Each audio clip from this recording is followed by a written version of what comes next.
Assalamualaikum warahmatullahi wabarakatuh. Alhamdulillahilladzi ja'alal imana bihi aslal usul wa ballagha man qama bihi ghayatal muna wal qabul. Wa ashhadu an la ilaha illallah alladzi samma nafsahul mu'min fa innahul hamidul musni ala nafsih al mutafarridu bil kamalatil musaddiqu li anbiya'ihi wa rusulihi bil adillatil qawati'i wal barahinis sati'at. Wa ashhadu anna Muhammadan abduhu wa rasuluh akmalu man qama bi usulil iman wa da'a ila haqa'iqil yaqin wa maqamatil ihsan. Allahumma salli wa sallim ala Muhammadin wa ala alihi wa ashabihi ala tawaliz zaman, amma ba'du. Bismillahirrahmanirrahim. Rabbi shrah li sadri wa yassir li amri wahlul 'uqdatam min lisani yafqahu qawli. Saudara-saudara kaum muslimin wal muslimat rahimakumullah. Allah Subhanahu wa taala telah menjadikan iman seseorang bertambah dan berkurang. Bertambahnya dengan melakukan berbagai ketaatan dan berkurang dengan berbagai kemaksiatan. Saat badan kita ringan untuk melaksanakan puasa, sholat sunnah, sedekah, serta ibadah lainnya, maka saat itulah iman kita sedang naik. Tetapi ketika ibadah terasa hambar, kemaksiatan demi kemaksiatan dilakukan, maka saat itulah iman di hati kita sedang turun. Hari ini fenomena lemah iman telah menjadi sesuatu yang menyebar dan merata di tengah kaum muslimin. Sebagian mengeluhkan kerasnya hati mereka dengan berujar, "Aku merasa hatiku keras. Aku tidak dapat merasakan nikmatnya ibadah. Aku merasa imanku berada di titik nadir. Aku tidak dapat merasakan pengaruh bacaan Al-Quran. Aku mudah terjerumus dalam maksiat," serta keluhan-keluhan lainnya. Sungguh beruntung jika mereka merasakan bahwa iman mereka sedang turun. Kemudian ia berusaha untuk mengobati dan memperbanyak ketaatan. Lebih parahnya ketika orang-orang yang sedang lemah imannya ini tidak sadar bahwa ia dalam kondisi yang membahayakan, yaitu lemahnya iman pada dirinya, sehingga tidak sempat baginya untuk melakukan perbaikan karena memang mereka menganggap bahwa mereka sehat. Saudara-saudara, ingatlah bahwa penyakit lemah iman merupakan dasar dari segala kemaksiatan, segala aib dan bencana. Berapa banyak dosa dilakukan seorang hamba dikarenakan lemah keimanannya. Maka kita pada pengajian hari ini akan menyampaikan sebuah hadis Rasulullah sallallahu alaihi wasallam, bahwasanya Rasulullah sallallahu alaihi wasallam bersabda, "Masalul qalbi masalur rishatin bil ardi falatin yuqallibuha ar-rihu dhahran li batnin." Perumpamaan hati seperti bulu di tengah padang pasir yang dibolak-balikan angin. Kalbu cepat berbolak-balik sebagaimana yang telah disifati oleh Rasulullah sallallahu alaihi wasallam dengan sabdanya, laqalbu ibni Adam asra'u taqalluban minal qidri idza tajma'at ghalya. Sungguh kalbu anak Adam lebih cepat terbolak-balik daripada bejana yang direbus. Allah Subhanahu wa ta'ala yang membolak-balikan hati dan mengubahnya, sebagaimana hadis yang diriwayatkan dari Abdullah ibnu Amr ibnu al-As, bahwa dia mendengar Rasulullah sallallahu alaihi wasallam bersabda, inna quluba bani adama kullaha baina isba'ini min asabi'ir rahmani ka qalbin wahidin yusarrifuhu haitsu yasha. Sesungguhnya hati atau kalbu anak keturunan Adam seluruhnya berada di antara jari jemari Zat yang Maha Pengasih, seperti satu kalbu dibulak-balikan sekehendaknya. Kemudian Rasulullah sallallahu alaihi wasallam berdoa, Allahumma musarrifal qulubi sarrif qulubana ala ta'atika. Ya Allah, pembolak-balik kalbu, palingkanlah kalbu kami kepada ketaatanmu. Itulah doa Rasulullah sallallahu alaihi wasallam.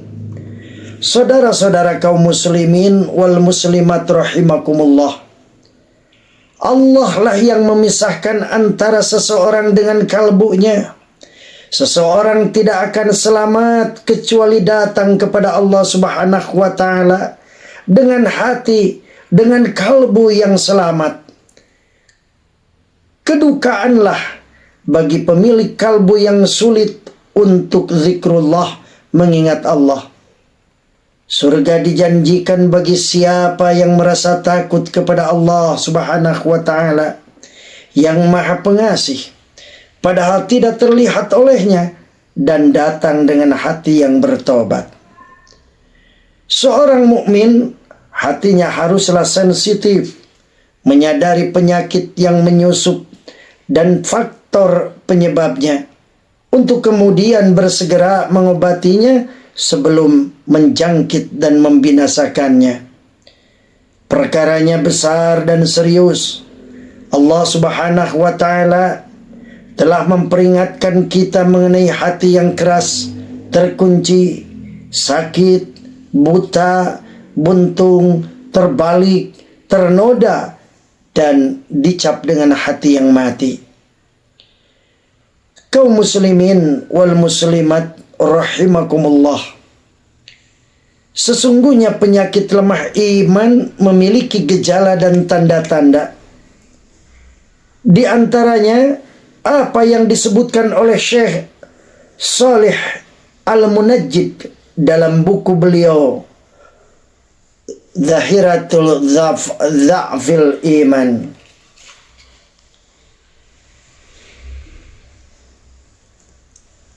Di sini akan disampaikan beberapa saja tentang gejala-gejala atau tanda-tanda lemahnya iman. Yang pertama, terjerumus dalam kemaksiatan dan melakukan perbuatan haram. Sebagian orang intens melakukan maksiat, sebagian lagi hanya melakukan maksiat-maksiat tertentu saja. Keseringan melakukan maksiat akan mengubahnya menjadi gaya hidup, sehingga hilang pandangan buruk maksiat dari hatinya secara bertahap, yang pada akhirnya sungguh menampakkan kemaksiatan itu sebagaimana yang terdapat dalam hadis, kullu ummati mu'afan ilal mujahirina wa inna minal mujaharati ayya'malar rajul bil laili amalan summa yusbiha wa qad satarahu Allahu alaihi fayaqulu ya fulanu amiltul barihata kadha wa kadha wa qad bata yasturuhu rabbuhu wa yusbihu yakshifu sitrallah an. Setiap umatku diampuni dosa-dosanya kecuali yang melakukannya terang-terangan. Di antara bentuknya, seorang melakukan maksiat tidaklah di malam hari, paginya Allah telah menutupi dosanya. Namun dia berkata, wahai fulan, tadi malam aku melakukan begini dan begitu. Padahal dia telah bermalam dengan dosa yang tertutupi. Namun paginya dia sendiri yang menyingkap apa yang telah Allah tutupi. Saudara-saudara, adapun gejala lemah iman yang kedua adalah malas melakukan ketaatan dan ibadah serta cenderung melalaikan. Jikapun melaksanakan, hanyalah sekedar aktivitas kosong tanpa ruh. Allah Subhanahu wa ta'ala mendeskripsikan orang-orang munafik dengan firman-Nya, wa idza qamu ila sholati qamu kusala. Dan apabila mereka berdiri untuk sholat, mereka berdiri dengan malas. Al-Quran Surat An-Nisa ayat 142. Termasuk juga ketidakpedulian akan luputnya musim-musim kebaikan serta waktu-waktu ibadah. Ini menunjukkan akan tidak adanya perhatian mendapatkan pahala. Mengakhirkan ibadah haji padahal mampu, enggan berjihad padahal dalam keadaan lapang, dan meninggalkan sholat berjamaah sehingga berhujung pada meninggalkan sholat Jum'ah. Rasulullah sallallahu alaihi wasallam bersabda, la yazalu qaumun yata'akhkharuna 'anis saffi safil awal hatta yu'akhkharahumullahu azza wa jalla finnar. Masih terus saja suatu kaum meninggalkan saf pertama hingga Allah akhirnya mereka ke neraka. Mereka meremehkan waktu-waktu sholat wajib dengan tidur-tiduran hingga terluput melakukan sholat sunnah rawatib atau meninggalkan wirid dari wirid-wiridnya. Dia tidak berhasrat untuk mengganti apa yang telah terluput itu. Demikianlah dia menjadi terbiasa melalaikan segala yang dianggapnya sunnah atau wajib kifayah, atau bahkan sama sekali tidak menghadiri sholat Id, padahal sebagian ulama mengatakan wajib melaksanakannya. Tidak menghadiri sholat gerhana, tidak respon untuk menghadiri prosesi kematian dan menyolatinya. Dia tidak menginginkan pahala dan tidak merasa butuh. Kontras dengan orang-orang yang telah Allah deskripsikan dalam firman-Nya, innahum kanu yusari'una fil khairat wa yad'unana raghaban wa rahaban wa kanu lana khashi'in. Sesungguhnya mereka adalah orang-orang yang selalu bersegera dalam mengerjakan perbuatan-perbuatan yang baik, dan mereka berdoa kepada kami dengan harap dan cemas, dan mereka adalah orang-orang yang khusyuk kepada kami. Al-Quran Surat Al-Anbiya ayat 90. Saudara-saudara, kaum muslimin wal muslimat rahimakumullah. Adapun gejala lemah iman yang ketiga adalah memanjakan diri dengan berlebih-lebihan dalam hal makanan, minuman, pakaian, tempat tinggal, dan kendaraan. Ada hadis Nabi di dalam hadis Mu'az ibnu Jabal rahimahumullah ketika diutus oleh Nabi sallallahu alaihi wasallam ke Yaman dengan wasiat, iyyaka wattana'uma fa inna ibadallahi laisu bil mutanna'imin. Hindarilah memuaskan diri, sesungguhnya hamba Allah bukanlah dia yang suka memuaskan diri. Saudara-saudara, demikianlah beberapa tanda-tanda orang yang sedang lemah imannya, dan masih banyak lagi beberapa fenomena lemahnya iman lainnya yang tidak kami paparkan, yang belum dijelaskan.